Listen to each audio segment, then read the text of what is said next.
समय और कार्य पार्ट 4। चलिए शुरू करते हैं। सबसे पहले प्रश्न को अच्छा से समझना है। अगर प्रश्न समझ में आ गया तो बहुत ही आसान तरीके से सॉल्व हो जाएगा। इसमें क्या बोल रहा है, 15 मजदूर 6 घंटे प्रतिदिन काम करके एक काम को 10 दिन में पूरा कर सकते हैं। यदि उस काम पर 18 मजदूर लगाए जाएं तथा उसे 5 दिन में पूरा करवाना हो तो मजदूरों को प्रतिदिन कितने घंटे काम करना चाहिए। प्रश्न 2 पार्ट में है। तो सबसे पहले आपको समझना है कि पार्ट 1 कहां से कहां तक है और पार्ट 2 कहां से कहां तक है।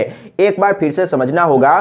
15 मजदूर 6 घंटे प्रतिदिन काम करके एक काम को 10 दिन में पूरा कर सकते हैं। यहां तक पार्ट 1 है और इसके बाद पार्ट 2 है। तो पार्ट 2 में क्या बोला है, यदि उस काम पर 18 मजदूर लगाए जाएं तथा उसे 5 दिन में पूरा करवाना हो तो मजदूरों को प्रतिदिन कितने घंटे काम करना चाहिए। बिल्कुल समझ में आ गया होगा। अगर इस तरह का प्रश्न कहीं पर भी आता है तो यहां पर फॉर्मूला लिखा हुआ है। ये फॉर्मूला को आप याद किए होंगे, लेकिन यहां पर आपको थोड़ा सा समझना है। अगर पहली बार इस फॉर्मूला को देख रहे हैं तो यहां पर एक बार आपको समझना होगा।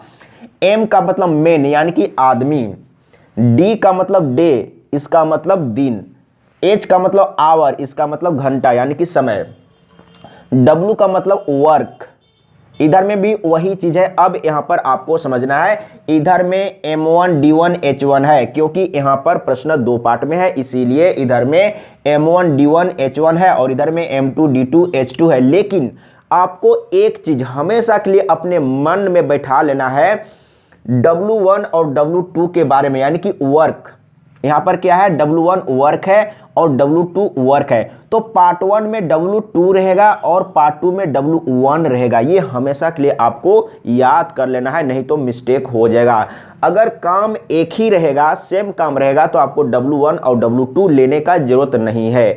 अब यहां पर आपको समझना है। तो पार्ट 1 में क्या बोला है, 15 मजदूर यानी कि 15 आदमी, तो M1 के जगह में आपको 15 रख देना है। और यहां पर डी का मतलब क्या है, डे यानी कि दिन।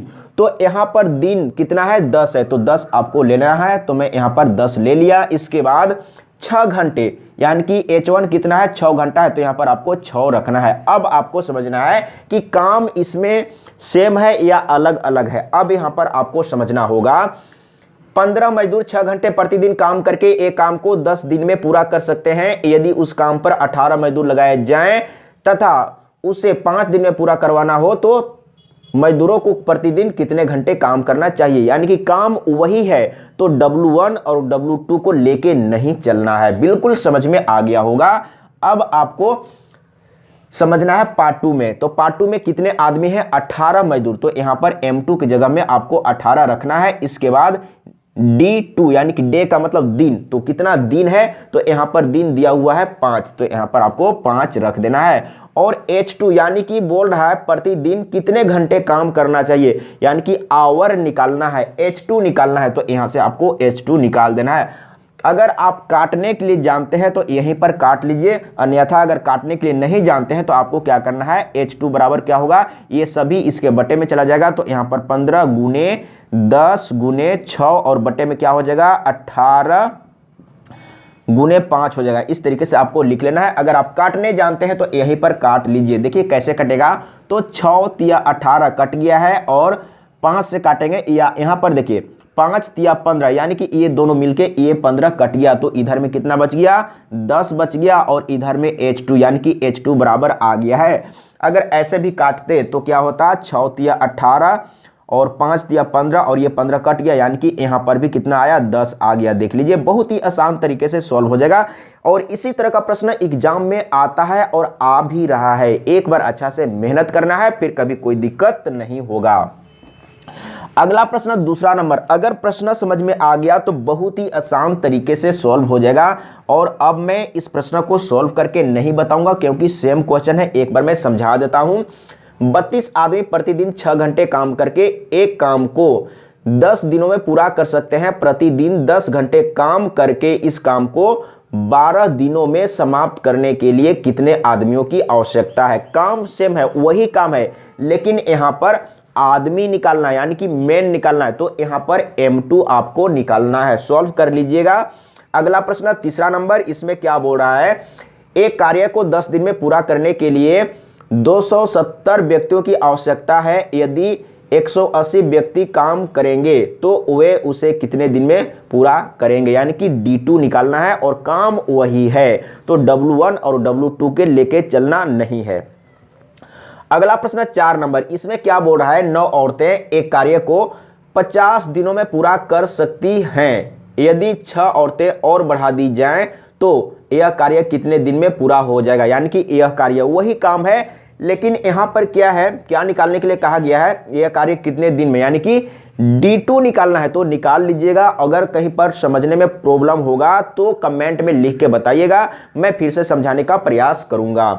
अगला प्रश्न 5 नंबर, इसमें क्या बोल रहा है, ए एक काम को 40 दिन में करता है, वह 5 दिन काम करता है और बी शेष काम को 21 दिन में पूरा करता है, यदि ए और बी दोनों मिलकर उस काम को करे तो पूरा करने में कितना समय लगेगा। यहां पर क्या बोल रहा है, अगर दोनों मिलकर काम करेगा तो काम कितना दिन में कंप्लीट हो जाएगा।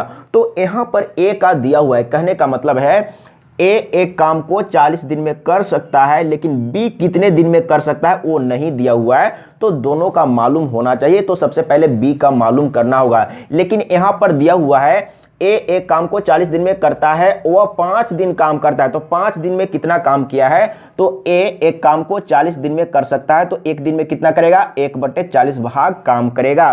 तो 5 दिन में कितना काम कर लिया है, तो 5 से गुना कर देंगे, तो यहां पर 5 से गुना कर लेंगे तो 5 दिन का काम मालूम हो जाएगा। तो काट लेते हैं, 5 × 40, यानी कि 5 दिन में 1/8 भाग काम कर लिया है। अब आपको ज्ञात करना है शेष काम, यानी कि शेष कितना बच गया है। तो शेष काम कैसे निकालेंगे, काम का मतलब एक समझना है, यानी कि पूरा काम का मतलब एक आपको समझना है। तो एक में माइनस करना है 1/8, तो क्या हो जाएगा, 8 एकम 8, यानी कि 8 में 1 घटेगा तो यहां पर 7, यानी कि 7/8 इतना काम बच चुका है।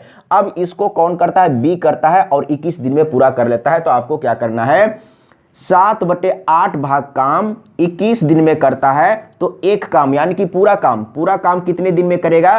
तो क्या करेंगे, इसको यहां से हटाएंगे तो ये कहां जाएगा, इसके बटे में, तो बटे में जाएगा तो ये चला जाएगा ऊपर, तो मैं डायरेक्ट यहां पर लिखूंगा, गुना का चिन्ह देना है और इसको जस्ट उल्टा कर देना है, तो 8 चला जाएगा ऊपर में और 7 रहेगा नीचे में। देखिए 7 × 21 और 8 × 24, यानी कि आ गया 24, यानी कि बी उसी काम को 24 दिन में कर सकता है। तो दोनों का मालूम हो चुका है, तो आप बहुत ही आसान तरीके से निकाल सकते हैं। ए 40 दिन में कर सकता है और बी 24 दिन में कर सकता है, तो दोनों मिलकर कितने दिन में कर लेंगे। तो आपको क्या करना है, ऊपर में दोनों को गुना करना है, इस तरीके से मैंने पहले बता चुका हूं।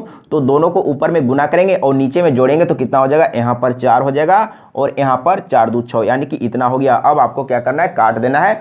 तो 8 × 8 = 64 और 8 × 3 = 24 और 8 से काटेंगे तो 8 × 5 = 40 और 5 × 3 = 15, यानी कि 15 दिन में काम कंप्लीट हो जाएगा अगर दोनों मिलकर काम करेंगे। तो देख लीजिए कहां पर है, ग ऑप्शन सही है। अगला प्रश्न 6 नंबर, इसमें क्या बोल रहा है, ए एक काम को 25 दिन में कर सकता है और बी उसी काम को 30 दिन में कर सकता है, ये दोनों मिलकर 5 दिन काम करते हैं और फिर ए चला जाता है, बी शेष काम को कितने दिन में करेगा। इस प्रश्न को मैं सॉल्व करके बता चुका हूं, अगर आप पार्ट 2 और पार्ट 3 को नहीं देखे होंगे तो देख लीजिएगा। आज के लिए इतना ही, जय हिंद, वंदे मातरम।